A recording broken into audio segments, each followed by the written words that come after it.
The drift was a tumor of metal and improvisation, a station grafted onto the corpse of a mining rig orbiting a star nobody remembered the name of.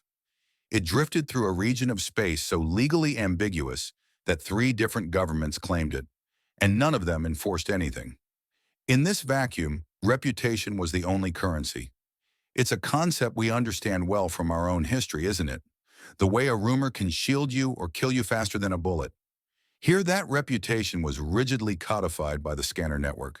Green for harmless, yellow for caution, and red, the rarest of all, which meant back away slowly and pray you haven't been seen.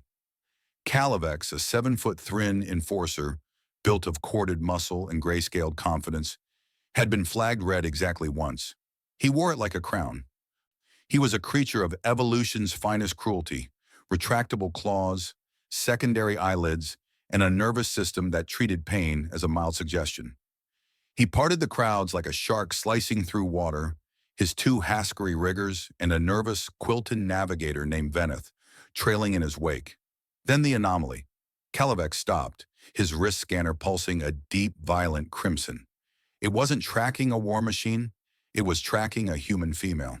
She was small, hair-streaked with practical gray, kneeling by a docking clamp with the bored focus of a technician who found the universe tedious. To Calavex, this was a cosmic joke, a clerical error.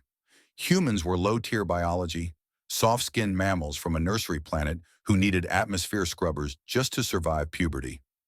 "You seeing this?" Calavex laughed, showing too many teeth.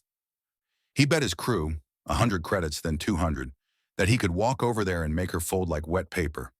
It was the kind of arrogant wager that usually precedes a tragedy. He approached, his shadow swallowing her workspace. "Hey, you deaf?"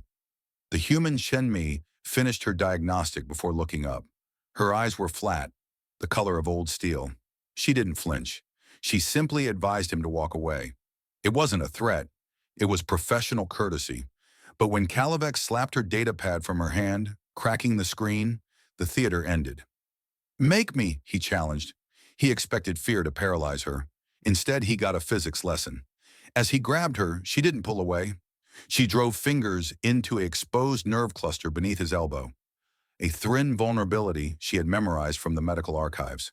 His arm spasmed uncontrollably. She used his own mass to stumble him. The crowd went silent. He should have stopped there. But the audience was watching, and in the drift, ego is the heaviest armor to shed. He attacked for real, claws aiming to tear. The fight was a collision of two biological philosophies. The first hit broke two of Chenmei's ribs. The sound was a wet crunch that echoed in the silence.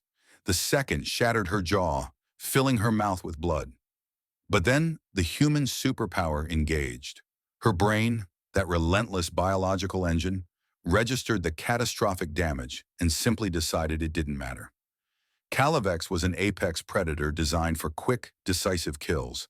He burned energy like a flare. Chenmei was a persistence hunter, an endurance engine built to chase prey until it died of exhaustion. She took hits that would have put a Viscari in shock and kept moving. She kicked his knee out, destroying the joint. She used a wrench to blur his vision, then gouged the soft tissue of his eye socket.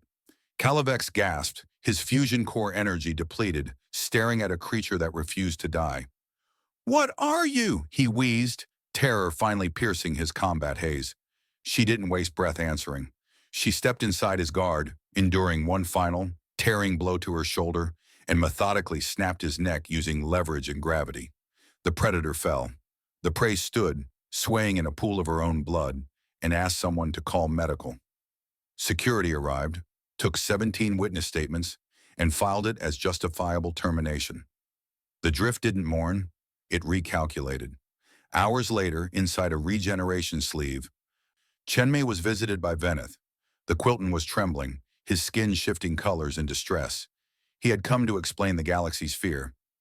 "Do you know why you are quarantined?" Veneth whispered, looking at her like she was a bomb that hadn't detonated yet. "It's not strength. It's that you are unreasonable. Every other species has a breaking point, a biological command to stop when injured. You don't. That isn't biology, it's pathology." Her file was updated. Chenmei, Earthborn, red tier. 2 weeks later, a new Corvin enforcer arrived, fresh and foolish. He saw a red tag on a middle-aged human male counting crates. He laughed. He called it a glitch. From the shadows, Chenmei watched, bearing witness to the cycle. The Corvin reached out, and the lesson began anew. The scanners had never been wrong. They knew what the galaxy refused to admit, that humanity's greatest weapon wasn't claws or venom. It was the terrifying ability to look at certain death, at the screaming signals of biology, and whisper a single, defiant phrase, "Not yet."